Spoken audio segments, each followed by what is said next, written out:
గారి Lenin cinema చూడడం జరిగిందండి. సినిమా అయితే స్టార్ట్ చేసినప్పుడు కొంచెం మనం ఇక్కడే చాలా సినిమాల్లో ఉంది అనిపిస్తుంది.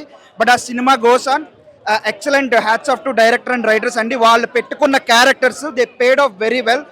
ప్రతి క్యారెక్టర్కి ఒక మోటివేషన్ ఉంటుంది. ప్రతి క్యారెక్టర్ స్టోరీని ఇంపాక్ట్ చేస్తుంది. On top of it Bhagyashree గారి యాక్టింగ్ అండ్ అఖిల్ గారి acting as cinema goes on and acting scope బాగా పెరుగుతుంది అనమాట. ఇనిషియల్గా కొంచెమే ఉంటుంది and it paid off really well. చాలా బాగా చేశారు. యాజ్ ద క్లైమాక్స్ రీచ్ అయినప్పుడు ఎక్సలెంట్గా చేశారు.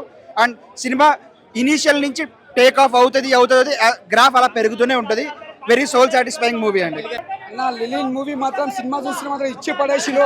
అసలు మన అఖిల్ గారు మాత్రం ఒక మాస్ క్యారెక్టర్ చేయాలనే చేసి చూపించిలో, ఇచ్చి పడేసిలో. ఎక్కడ కూడా బోరింగ్ లేదు. ఈ సినిమా మంచి క్లాస్ మూవీ, యాక్షన్ మూవీ. ఇంతవరకు చూడలే మన ఆ క్యారెక్టర్ మాత్రం ఇచ్చి పడేసిలో. యాక్టింగ్ ఏదైనా ఇరగదీసిలో, ఏం పర్ఫార్మెన్స్ అన్న అరే మర్చిపోయిందని చెప్తున్నా. ఒక మాస్ క్యారెక్టర్ ఎలా చేయాలో చేసి చూపించిలో. నాగార్జున మాత్రం పేరు నిలబెట్టి అని చెప్పొచ్చు ఈ సినిమా నుంచి. మా సినిమా ఇచ్చి పడేసిలో. ఇది ఒక పెద్ద బ్లాక్ బస్టర్ మూవీ నెలిన్ సినిమా. ఆ పర్ఫార్మెన్స్ కానీ, బ్యాక్గ్రౌండ్ మ్యూజిక్ కానీ, స్క్రీన్ ప్లే కానీ అక్కడ కొట్టినా. ఇది ఒక పెద్ద బ్లాక్ బస్టర్ మూవీ చెప్పొచ్చు. సినిమా మాత్రం పెద్ద బ్లాక్ బస్టర్, సూపర్ సినిమా వచ్చేసి లెనిన్ అన్న బాగుందన్న, చాలా బాగుంది, చాలా బాగుంది. ఫస్ట్ హాఫ్ కొంచెం స్లో ఉన్నా ఇంటర్వెల్ నుంచి లేస్తుంది, జైలు లేస్తుంది.